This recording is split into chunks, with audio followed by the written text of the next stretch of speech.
नमस्कार बच्चों, मैं श्रीमती गीता पी नायर, व्याख्याता वाणिज्य, शासकीय उच्चतर माध्यमिक विद्यालय मर्रा से। बच्चों, आज हम व्यवसाय अध्ययन के अध्याय 7 निर्देशन के अंतर्गत पर्यवेक्षण के संबंध में अध्ययन करेंगे। बच्चों, निर्देशन के तत्वों को 4 भागों में विभाजित किया गया है। पहला है पर्यवेक्षण सुपरविजन, दूसरा है अभिप्रेरण मोटिवेशन, तीसरा है नेतृत्व लीडरशिप और चौथा है संदेशवाहन कम्युनिकेशन। तो आज हम निर्देशन के प्रथम तत्व पर्यवेक्षण के संबंध में अध्ययन करेंगे। पर्यवेक्षण जिसे अंग्रेजी में सुपरविजन कहते हैं। सुपर जिसका अर्थ है उच्च और विजन जिसका अर्थ है दृष्टि, अर्थात उच्च दृष्टि। किसी भी उद्योग या संगठन के अंतर्गत जितने भी उच्च अधिकारी हैं वे अपने अधीनस्थों के कार्यों पर उच्च दृष्टि रखते हैं। इसे ही पर्यवेक्षण कहा जाता है। अब हम कह सकते हैं बच्चों, पर्यवेक्षण से आशय एक ऐसी क्रिया से है जिसके माध्यम से कोई एक व्यक्ति अपने अधीन कार्य करने वाले कर्मचारियों के कार्य की देखभाल करता है तथा उनका मार्गदर्शन करता है। इस प्रकार कर्मचारियों द्वारा किए जाने वाले कार्य की देखभाल करने की क्रिया को पर्यवेक्षण कहते हैं और जो व्यक्ति इस कार्य को करता है उसे पर्यवेक्षक कहते हैं।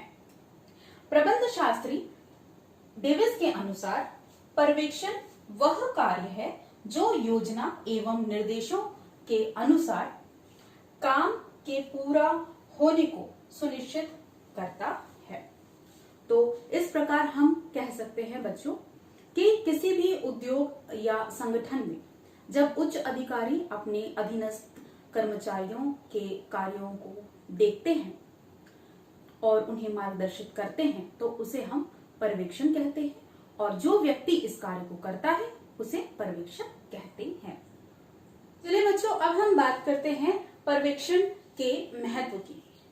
प्राचीन समय में किसी भी उद्योग व संगठन में पर्यवेक्षण का उतना अधिक महत्व नहीं था, किंतु आधुनिक युग में किसी भी उद्योग व संगठन में पर्यवेक्षण का महत्व बढ़ता ही जा रहा है, क्योंकि किसी भी उद्योग या संगठन के कर्मचारी कितने भी योग्य क्यों ना हो, कुशल क्यों ना हो, शिक्षित क्यों ना हो, किंतु इन कर्मचारियों को लगातार अभिप्रेरित करना, उनका मार्गदर्शन करना बहुत जरूरी है और यह कार्य जो है सिर्फ पर्यवेक्षण द्वारा ही संभव हो पाता है और इसके कारण ही कर्मचारी काफी अच्छी तरीके से संस्था के कार्यों को संपन्न करते हैं और उद्योगों के लक्ष्यों को प्राप्त करते हैं। तो चलिए बच्चों, अब हम देखते हैं पर्यवेक्षण का क्या महत्व है। इसमें सबसे पहला पॉइंट है वो है उपक्रम की सफलता। किसी भी उपक्रम की सफलता उसके कर्मचारियों पर निर्भर करती है, अतः कर्मचारियों को समय समय पर मार्गदर्शित करना और प्रेरित करना काफी आवश्यक है, जो कार्य एक पर्यवेक्षक द्वारा किया जाता है पर्यवेक्षण कार्य के दौरान।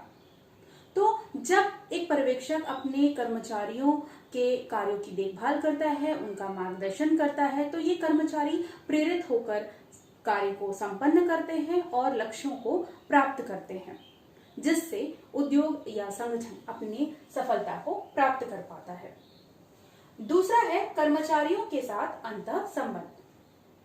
पर्यवेक्षक द्वारा समय समय पर कर्मचारियों के कार्यों को देखा जाता है, उनका मार्गदर्शन किया जाता है, जिससे पर्यवेक्षक और कर्मचारियों के जो संबंध है वो काफी अच्छे होते हैं, मधुर हो जाते हैं, जिससे कर्मचारी और अधिक प्रेरित होकर कार्य करते हैं और कोई समस्या हो तो वे पर्यवेक्षक को तुरंत बताते हैं, जिससे पर्यवेक्षक उन समस्याओं को जानकर उनका समाधान करते हैं। तीसरा है नियंत्रण में सहायक। किसी भी उपक्रम या संगठन में जो कर्मचारी हैं वो ठीक तरीके से कार्य कर रहे हैं या नहीं, अगर नहीं कर रहे हैं, कोई समस्या आ रही है तो क्या समस्या आ रही है और इसे किस प्रकार से दूर किया जाए, यह कार्य जो है एक पर्यवेक्षक ही करता है अपने पर्यवेक्षण कार्य के दौरान। तो इस तरीके से बार बार अगर एक पर्यवेक्षक अपने उद्योग व संगठन में कर्मचारियों के कार्यों की देखरेख करता है, उनका मार्गदर्शन करता है, तो निश्चित ही उस उद्योग व संगठन में एक नियंत्रण स्थापित हो जाता है। तो इस प्रकार ये जो पर्यवेक्षण है वह नियंत्रण में सहायक होता है। चौथा है श्रमिकों तथा प्रबंध के बीच की कड़ी। पर्यवेक्षण श्रमिकों और प्रबंध के बीच की कड़ी है। चूंकि प्रबंध के जो नीति और नियम है वह पर्यवेक्षक श्रमिकों को बताता है, और श्रमिकों की कोई समस्या है, कोई सुझाव है, तो ये श्रमिक से प्रबंध तक पहुंचाता है। तो इस प्रकार पर्यवेक्षक जो है श्रमिकों और प्रबंध के बीच की एक कड़ी होता है। पांचवा है पर्यवेक्षण प्रेरणा शक्ति है। क्योंकि पर्यवेक्षक कार्य के दौरान ये जो पर्यवेक्षक हैं अपने जो उद्योग व संगठन के जो कर्मचारी हैं उनका समय समय पर मार्गदर्शन करता है, उन्हें कार्य करने की इच्छा के लिए प्रेरित करता है, जिससे ये कर्मचारी जो हैं और अच्छी तरीके से किसी कार्य को संपन्न करते हैं। तो इस प्रकार जो पर्यवेक्षण कार्य है वो प्रेरणा शक्ति होता है, क्योंकि पर्यवेक्षण कार्य के दौरान ही एक पर्यवेक्षक समय समय पर कर्मचारियों से मिलता है, उनके कार्यों की देखभाल करता है, देखरेख करता है और उन्हें कार्य करने के लिए प्रेरित करता है, जिससे कर्मचारी और अधिक दुगनी शक्ति से किसी कार्य को संपन्न करते हैं।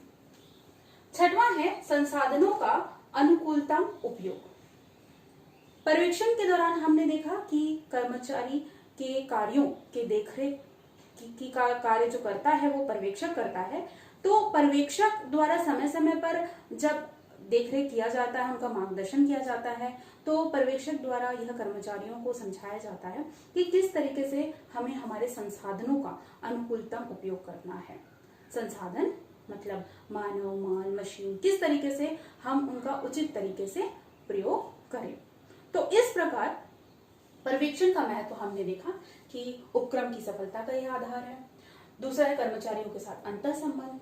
तीसरा है नियंत्रण में सहायक। चौथा है श्रमिकों तथा प्रबंध के बीच की कड़ी। पांचवा है पर्यवेक्षण प्रेरणा शक्ति है, और छठवां है संसाधनों का अनुकूलतम उपयोग। तो इस प्रकार से पर्यवेक्षण का जो महत्व है वह किसी भी उद्योग व संगठन के लिए सर्वोपरि है, क्योंकि पर्यवेक्षण कार्य के दौरान ही एक पर्यवेक्षक अपने कर्मचारियों के साथ मिलता है, उनके कार्यों की देखरेख करता है और उनका मार्गदर्शन करता है, जिससे प्रेरित होकर जो कर्मचारी हैं दुगने उत्साह से कार्य करते हैं और अपने उद्योग व संगठन के लक्ष्य प्राप्ति में ये सहायक होते हैं। तो बच्चों, ये है पर्यवेक्षण का महत्व। बच्चों, आज जो हमने टॉपिक पढ़ा उससे संबंधित अभ्यास के प्रश्न निम्नलिखित हैं। पहला, निम्न में से कौन सा निर्देशन का तत्व नहीं है? अ अभिप्रेरणा, ब संप्रेषण, स हस्तांतरण और द पर्यवेक्षण। दूसरा, निर्देशन के खालिस्तान तत्व होते हैं। तीसरा, पर्यवेक्षण का क्या अर्थ है? और चौथा, किसी उपक्रम में पर्यवेक्षण का क्या महत्व है? आशा है बच्चों आज जो हमने पर्यवेक्षण के संबंध में पढ़ा वो आपको समझ में आ गया होगा। धन्यवाद बच्चों।